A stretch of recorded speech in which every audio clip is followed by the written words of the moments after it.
Hello everyone, welcome to the Gyansthali classes. Guys, आज की इस वीडियो में हम डिस्कस करने वाले हैं बहुत ही इम्पॉर्टेंट टॉपिक जो रिलेट करता है रिसर्च एप्टीट्यूड यूनिट नंबर 2 के साथ। इसमें जो टॉपिक को हम कवर करेंगे वो हमारी यूनिट नंबर 2 के साथ पेपर 2 एजुकेशन के लिए भी बहुत ही ज़्यादा इम्पॉर्टेंट है।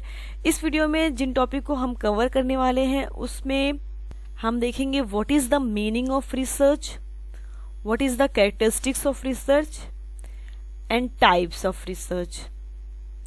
टाइप्स को हम डिटेल में अनदर वीडियो में पढ़ेंगे। अभी के लिए हम मीनिंग और कैरेक्टरिस्टिक को बहुत ही अच्छे से और डिटेल में समझने की कोशिश करेंगे, हिंदी और इंग्लिश दोनों लैंग्वेज में, क्योंकि ये एक ऐसा टॉपिक है, ये आपकी बेस को तैयार करता है। अगर आपकी इस यूनिट पर कमांड हो जाती है तो आपके जो क्वेश्चंस हैं वो यहाँ से गलत होने के कोई चांस नहीं रहते हैं। तो आपको इस टॉपिक को बहुत अच्छे से समझना होगा, जो कि बहुत ही इम्पॉर्टेंट है आने वाले पीएचडी जब आप करेंगे उसके लिए भी और अभी नेट जेआरएफ एग्जामिनेशन के लिए भी। तो चलिए शुरू करते हैं, जिसमें हम सबसे पहले देखते हैं व्हाट इज रिसर्च।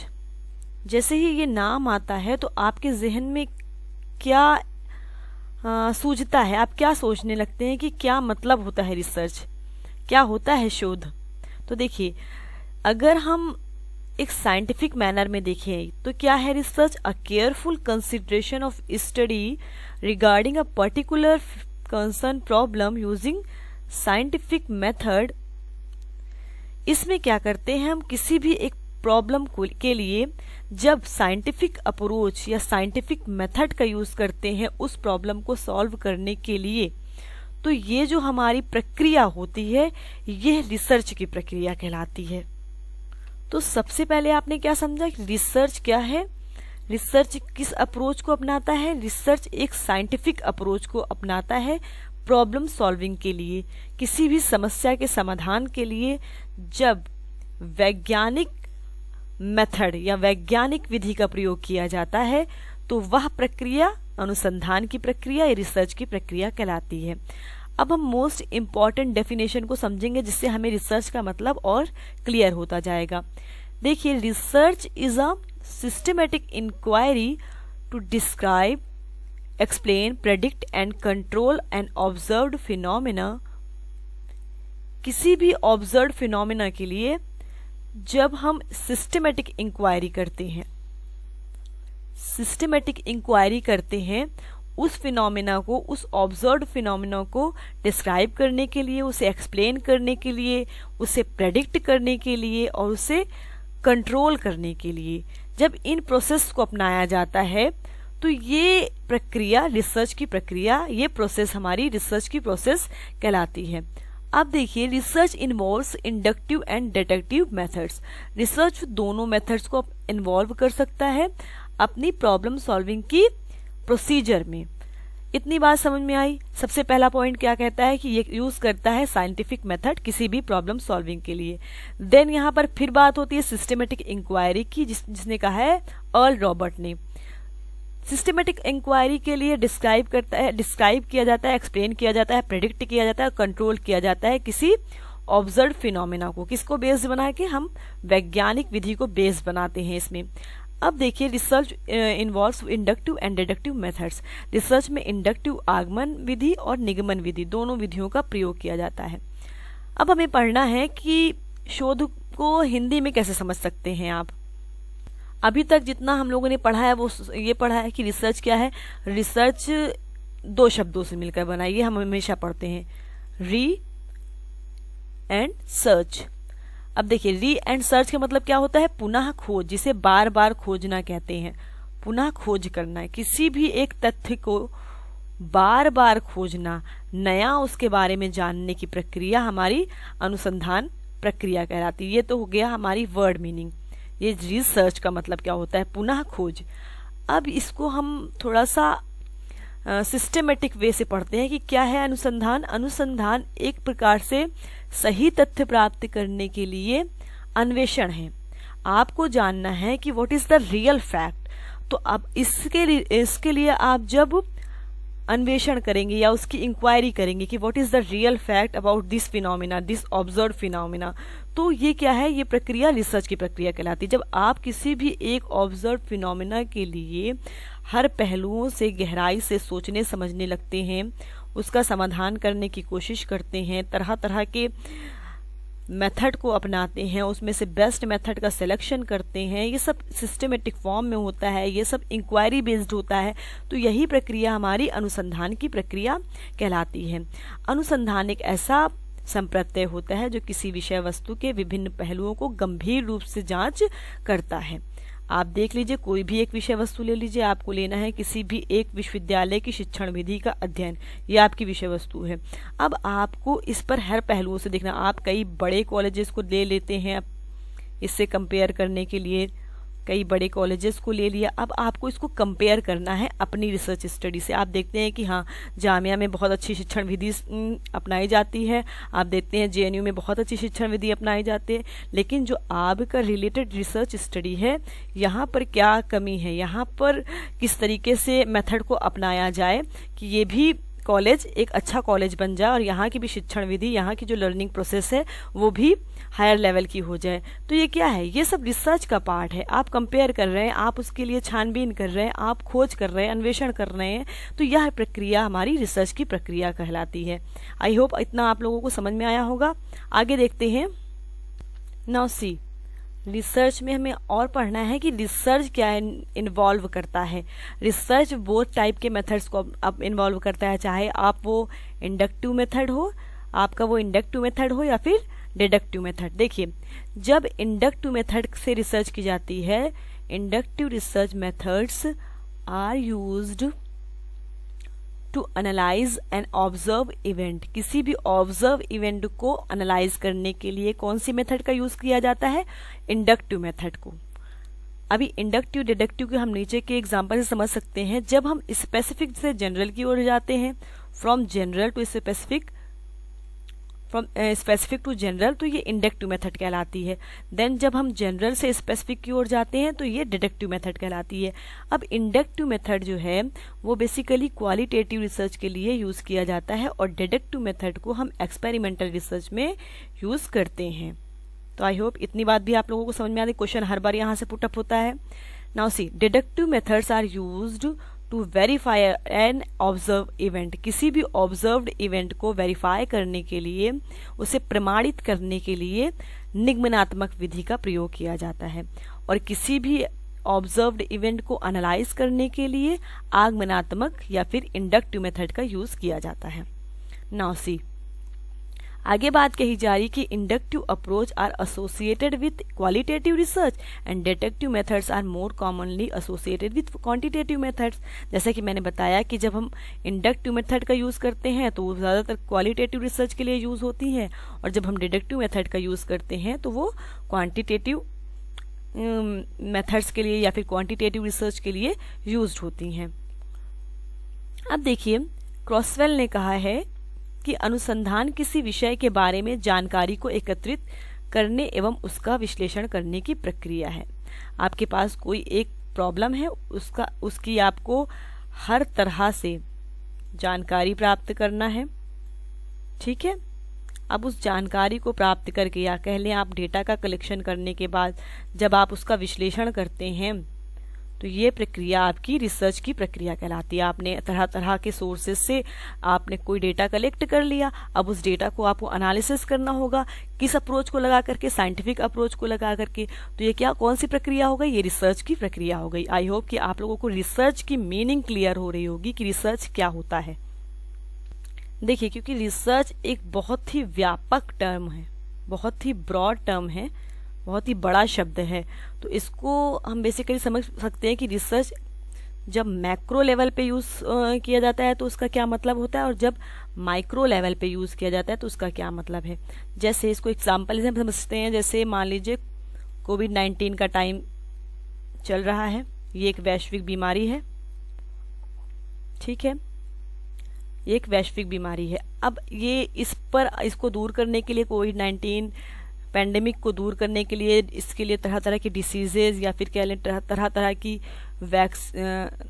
तरह तरह की वैक्सीन बनाई जा रही है। अब वैक्सीन बनाने के लिए डिफरेंट टाइप्स के रिसर्च होंगे, जो कि कैसे होंगे, बहुत ही बड़े लेवल पे होंगे, मैक्रो लेवल पे होंगे। कोविड-19 के लिए जो वैक्सीन बनेगी उस पर जो टेस्ट होते हैं, उस पर जो रिसर्च होते हैं, वो किस लेवल पे, वैश्विक स्तर पर होते हैं। तो ये क्या हो गया, ये मैक्रो लेवल पर रिसर्च होगी।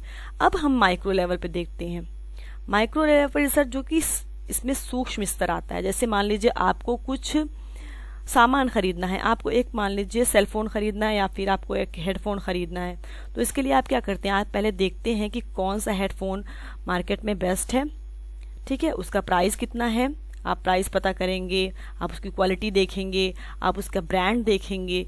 जब इतनी जांच पड़ताल के बाद आप एक अंतिम निष्कर्ष पर पहुंचते हैं कि हाँ JBL का हेडफोन बेस्ट है, तो आपने क्या किया, तरह तरह की चीज़ें, तरह तरह के स्रोत के माध्यम से, रिसोर्सेज के माध्यम से आपने एक सामान्य निष्कर्ष पर पहुंचना कि हाँ मुझे तो ये JBL का हेडफोन चाहिए। तो इस पर इसमें आप रिसर्च की प्रक्रिया अपना रहे हैं कहीं ना कहीं। हम भले ये ना कहें कि हाँ ये पूरा साइंटिफिक मेथड है, हमने सारा काम किया, बट क्या किया आपने, सोचा विचारा तो है, अन्वेषण तो किया है, इंक्वायरी तो की है। तो ये इस तरीके का जो एग्जाम्पल होगा वो माइक्रो लेवल से रिलेटेड है। Now next slide. अब हमें पढ़ना है what is the characteristics of research. अनुसंधान की क्या विशेषताएं होती हैं। जैसा कि हमने मीनिंग पढ़ा है, उसमें से कुछ विशेषताओं को हम इससे रिलेट कर सकते हैं, जिसमें देखिए, a systematic approach must be followed for accurate data, rules and procedure are an integral part of research. Research में क्या होता है, रूल्स एंड प्रोसीजर को फॉलो किया जाता है, रूल्स एंड साइंटिफिक अप्रोच को फॉलो किया जाता है, रूल्स एंड सिस्टमेटिक अप्रोच, इसके बिना रिसर्च कंप्लीट नहीं हो सकती। तो these are the characteristics of an research, of a research. Now see, researcher need to practise ethics and code of conduct while making observation और ड्राइविंग कंक्लूजन। अब यहाँ पर बात कही जा रही है, जब कोई एक रिसर्चर रिसर्च करता है तो वहाँ पर उसको सावधान रहना चाहिए, किसके लिए, कोड ऑफ कंडक्ट के लिए, उसको प्रैक्टिस करना चाहिए एथिक्स की। बिल्कुल ऐसा ना हो कि आपका रिसर्च क्या हो, अनएथिकल हो जाए। क्योंकि क्या होता है ना कि आप बहुत बात क्या होता है कि जो रिसर्च से रिजल्ट मिलता है उसको हम उसका सामान्यीकरण नहीं कर सकते, या वो रिसर्च बायसनेस, उस रिसर्च में कहीं ना कहीं हमें बायसनेस दिखती है। तो ऐसा नहीं होना चाहिए, बल्कि जो रिसर्चर को इस बात का ध्यान रखना चाहिए, कोड ऑफ कंडक्ट को फॉलो करे और एथिक्स को वो फॉलो करे। ठीक है, नैतिकता होनी चाहिए शोध में, ये बहुत ही इंपॉर्टेंट चीज़ है, ये बहुत ही महत्वपूर्ण विशेषता है शोध की, कि बिना नैतिकता के कोई एक रिसर्च पूरा ही नहीं हो सकता। ठीक है, research is based on logical reasoning. Research किस पर बेस्ड होता है, तार्किक युक्ति पर। जो व्यक्ति जितना ज्यादा तर्क लगा सकता है किसी भी समस्या का समाधान करने के लिए, तो वो कह सकते हैं कि वो उतनी ही अच्छी रिसर्च कर सकता है, वो उतनी ही अच्छा अन्वेषण कर सकता है, खोज कर सकता है। और यहाँ पर बात वही कही जा रही है कि रिसर्च इन्वॉल्व करता है both inductive and deductive methods. Research में दोनों टाइप्स की मेथड्स को यूज करते हैं, वो आगमन विधि हो या फिर निगमन विधि। The data or knowledge that is derived in real time from actual observation in natural setting। जो डेटा ड्राइव किया जाता है रिसर्च में, वो रियल टाइम या एक्चुअल टाइम से रिलेटेड होता है। और जो ऑब्जर्वेशन होती है रिसर्च में, वो एक्सपेरिमेंटल रिसर्च की हो या फील्ड वर्क की हो, नॉन एक्सपेरिमेंट रिसर्च की हो, वो सभी नेचुरल सेटिंग में होती हैं। ठीक है, जो डेटा ड्राइव्ड किया जाता है वो एक्चुअल ऑब्जर्वेशन होती है रिसर्च में, और वो नेचुरल सेटिंग में होती है या प्राकृतिक तरीके से होती है। ठीक है, और आर्टिफिशियल तरीके से नहीं होती है। There is in depth analysis of all data collected, so there are no testimonies associated with it. ठीक है, अब यहाँ पर डेप्थ एनालिसिस किया जाता है। आपको किसी भी डेटा का जो विश्लेषण करना होगा तो वो गहराई से करना होगा। अभी मैं एक एग्जांपल देकर के इसको समझाऊंगी तो और क्लियर होता जाएगा। Research creates a path for generation new question. जब भी कोई एक रिसर्च होती है तो वो हमेशा एक क्वेश्चन या फिर एक समस्या दे करके जाता है कि ऐसा क्यों हुआ, ऐसा कैसे हुआ। ठीक है, मान लीजिए कोई एक्सपेरिमेंटल रिसर्च हुआ, उसके बाद एक थ्योरी बिल्डअप हो गई। अब वो एक लोगों के सामने, आने वाली जनरेशन के सामने क्वेश्चन है कि ये थ्योरी कैसे आई, कैसे हुआ, इस पर रिसर्च कैसे हुई। तो ये क्या है, क्वेश्चन है। तो आने वाली जनरेशन के लिए रिसर्च क्या करती है, क्वेश्चन बनाती है, क्वेश्चन देती है। तो देखिए, अब मैं आपको एक एग्जांपल के थ्रू ये सारी कैरेक्टरिस्टिक्स को समझाती हूँ। जैसे मान के लीजिए I am also a research scholar, तो मैं अपना टॉपिक के माध्यम से इसको समझाने की कोशिश करती हूँ। मेरा जो टॉपिक है वो है मदरसा स्टूडेंट एंड जनरल स्टूडेंट का कंपैरेटिव स्टडी, ये मेरा टॉपिक है। अब इसके लिए मुझे सिस्टेमेटिक फॉर्म में चीज़ें करनी होंगी, सिस्टेमेटिक फॉर्म में अपनी रिसर्च पूरा करना होगा। कैसे, पहले क्या करना है, इंट्रोडक्शन, देन क्या, इस तरीके से सिस्टेमेटिक फॉर्म में हमें अपना रिसर्च पूरा करना है। ये तो पहली विशेषता हो गई।